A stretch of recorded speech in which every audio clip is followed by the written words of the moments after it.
Good afternoon. You're watching Businessworld Live here on One News. I'm Jes Delos Santos. Let's take a look at how the local bourse closed today, Wednesday. Shares reverse track again today, inching lower by 0.8%. The PSEi lower at 6,473. This over fears of a return to stricter lockdowns. The Octa Research Group is calling for a two-week circuit breaker lockdown in NCR, as they have noted a surge in cases. According to their data, reproduction number in the region has already surpassed the threshold at 1.33, but the DOH is disputing that. Epidemiology head Dr. Manuel Mafue said, well, there has been an increase in cases. They have yet to see a trend based on a two-week growth rate. He did confirm, though, that NCR already has 25 cases of locally transmitted Delta variant, 16 of which are still active. Japet and Chanko of Philstocks told Business World Live earlier today that the Delta variant is still the main headwind in the market as investors price in its possible impact. He says an NCR lockdown will drag productivity levels and negatively impact growth. He now sees a support at 6,400. A crash below that might mean a plummet to 6,100. But seeing how that bit of news negatively affected stocks, you'll see here property players dragging shares the most, primary of which would be mall operator Mega World. The day's worst performer, down by 3.7%. The country's largest mall operator, SM Prime, also in the negative territory here at 1.6%. Our largest food operator, Jollibee, also slipping by 2.7%, as well as conglomerate JG Summit, as you can see there, declining 2.5%. On the upside, however, San Miguel is making gains, up 2.7%. Metro Pacific also in the green, after it closed a deal with Keppel Infrastructure for a $260 million six-year loan backing their purchase of Philippine Tank Storage. Now, Metro Pacific now at 3 pesos and 55 centavos a share. Now, outside the main index, some developments on Greenergy. Their CEO, Antonio Chu, acquired 207.8 million common shares from Cleantech for 415 million pesos. That beefs up his share to 28.35%. That also means Cleantech is no longer a shareholder in the company. Greenergy today, though, joins the sell-off with a 1.7% decline to 2 pesos and 38 centavos a share. Lastly, let's have a quick check at the peso.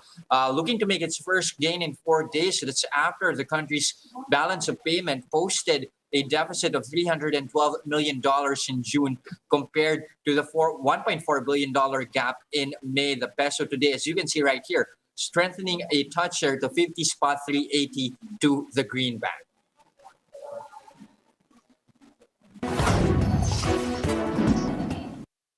Here are other headlines we're keeping our eyes on. Infrastructure spending exceeded target in the first half as eased restrictions allowed more construction activities to resume.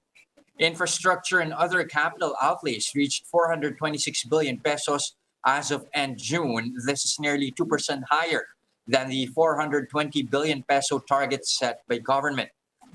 Infrastructure spending also rose 43% year on year from 298 billion pesos in 2020.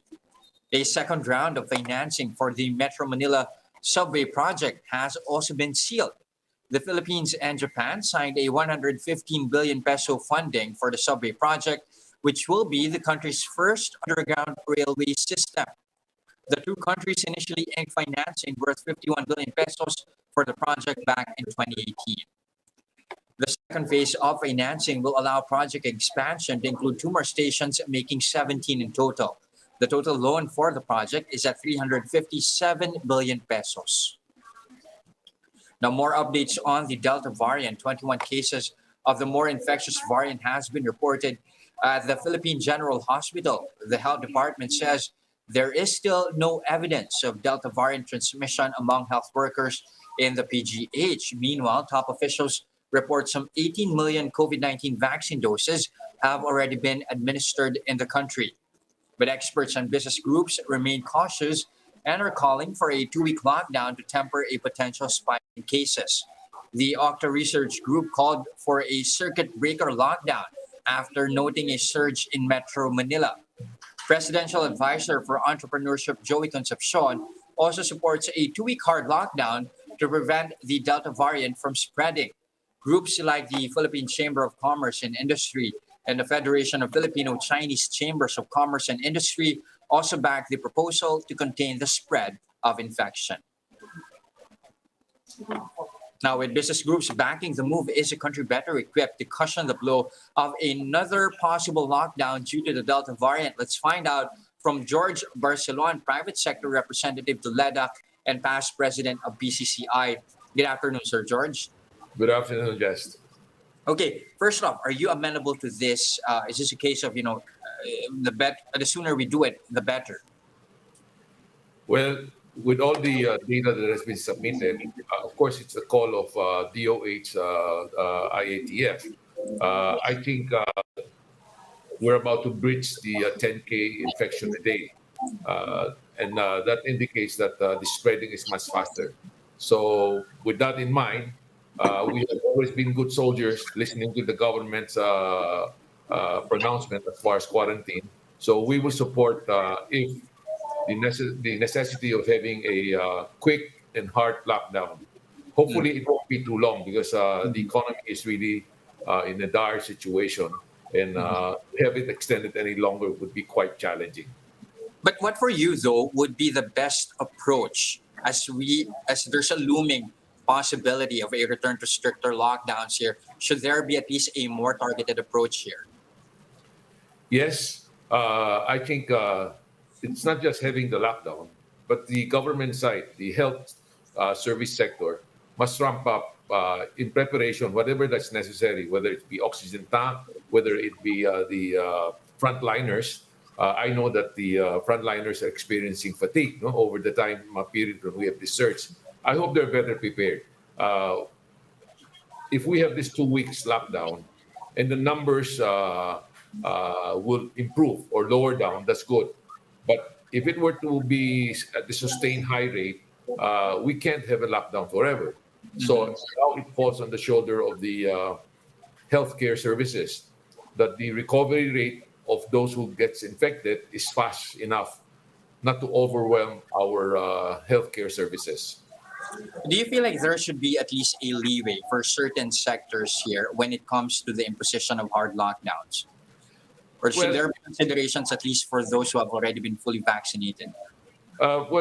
Basically, the based on the many months of experience, the essential sector has still to go on. I mean, the sectors that provides food, agri products, export, all of those, no? Which we did the other time without so that the impact would not be too bad. But the people vaccinated, yes, I think if we can treat them like the difference between a smoker and a non-smoker, right? If you go to a place, there's a place that is really exclusively for the smoker, so and then the other area is for the non-smoker. That can be done in a way that it's not very discriminatory. But on the other side of science, people who gets vaccinated can also be infected, although the sickness would be less severe. While even if they're vaccinated, they get infected, they can infect others also. So this is something that science has to, or the medical has to really decipher on which is really the safe ground. If we feel that those vaccinated can be given more mobility, we will follow the science. But if they feel that again this gray area of those vaccinated can be infected, and they think the same should apply to them, then again we will follow the recommendations. Okay, now, Sir George, before we move on to a different topic, what do you think at least is the time frame here that we can afford economically here when it comes to a return to stricter lockdowns? I mean, the OCTA at least is proposing 2 weeks. Do we have room for at least that being extended, say, for a third or even a month? This time compared to the last time, the last time many of the companies really extended, out of their care for their employees, they extended their own COVID leave, and they also extended advanced the 13-month pay. This time, I think, I hope it's not going to be a prolonged one because the companies, both not only the MS, small and medium or micro, even I think big companies may be financially strapped, no? Because we have been having this downside of the COVID-19 for a good 15 months. So that will definitely have an impact. And I don't know, I would think that the government would have in their plans, no? If this gets extended, then it may require the government to come out with another SAP program, no? Social Amenitization Program or ayuda. Now, let's this time around discuss the SONA. Many were left wanting when it comes to a concrete economic recovery plan.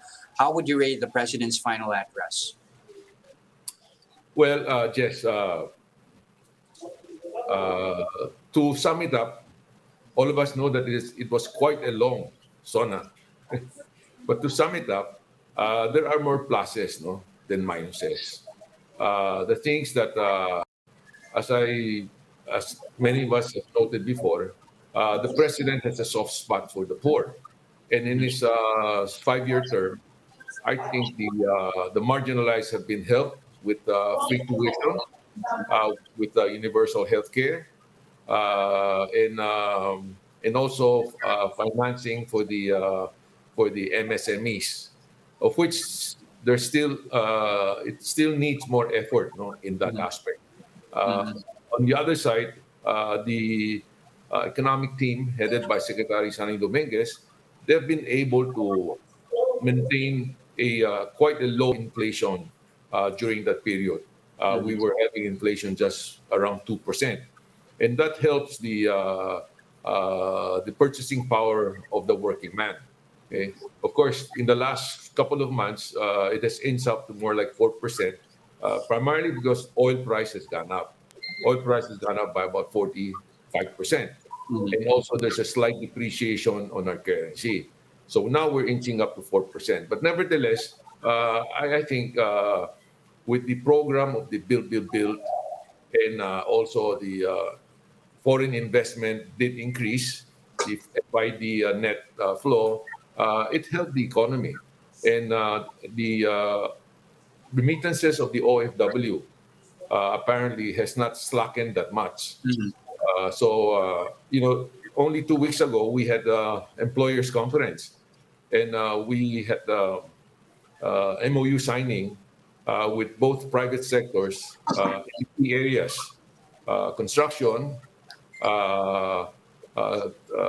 tourism, semiconductors, assembling, and with the government agencies, DTI, Department of Transportation, Department of Health, local government. Primarily is to stimulate, to create jobs in the next 6 months. But with the Delta strain coming into the picture, we will have to go back and look at our playbook. Okay, but it's a good program wherein the Department of Health agreed that if the jobs that are created by these sectors, they would be given priority on the vaccination. Now, Sir George, you have the president, at least during his SONA, briefly mentioning, he's urging for the passage of three measures here. You have Foreign Investments Act, Public Services, and Retail Trade Liberalization. But you are also pushing for three other important measures. Just how important and crucial are these bills? Yeah, the other three is really, I mean, most of our companies here in the Philippines, we know very well MSMEs, about 99%.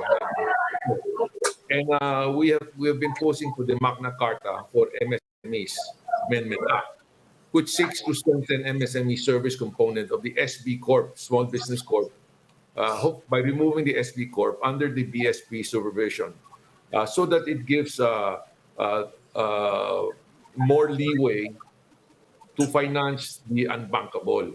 As of now, if it's under BSP, the guidelines as far as lending is still very stringent. So we hope that this can be passed. No, this has been with Congress for some time. And the other one is the Warehouse Receipt Act, another important measure that aims to support MSMEs, especially to the farmer. The bill proposed an alternative route to access credit for the MSMEs and farmers. In other words, through the use of warehouse receipts as collateral, uh, this will provide accreditation of warehouse engaged in the issuance of warehouse receipts. So this is one priority bill that we hope that can be can be hastened. Mhm. Third is the Mandanas ruling. I don't know if you're aware. This is the Executive Order 138, which is the devolution of the government of the national government, giving the local government more say as to areas of development, of infrastructure, of health services. They will get, in other words, they will get a bigger share of the government's revenue for the local government. And this would, of course, definitely trickle down effect, no, to the development of the smaller communities and smaller not economics concerns. So those are things that I think that should be given uh, focus. And the other thing that it's not a bill or something like that, is the power issue and the education. We know that we have enough in the pipeline as far as new baseload power generations. Some of them are coal based, no. But of course, we know it's legislated that we cannot have any new coal based coal uh, power plant. So this has to be balanced in such a way that our price on power must be competitive. One of the complaints of foreign investors is really power, and then sometimes the limited power supply. So that's important. Mhm. And of course, education has been in the limelight because of the poor ratings we've gotten in international tests. So all of this should be moving forward. I know that the present administration has only 11 months to go, but we hope that this can be put on the table. So whoever which is the next administration can hit the roads running with all of these important issues. Thank you. Let's see, like what you mentioned, just a few months left for this administration. Let's see if these measures will see the light of day. Thank you very much again for your time this afternoon, private sector representative to LEDAC and past PCCI president, Sir George Barcelona. Thank you, sir. Thank you, Jess. And those are the biggest stories this trading day, July 28, 2021. Catch Business World Live again tomorrow at 9:30 a.m. for the market open and 3:15 p.m. for the market close. I'm Jes Delos Santos, and we are One News. Mask on, wash hands, and stay safe, Philippines.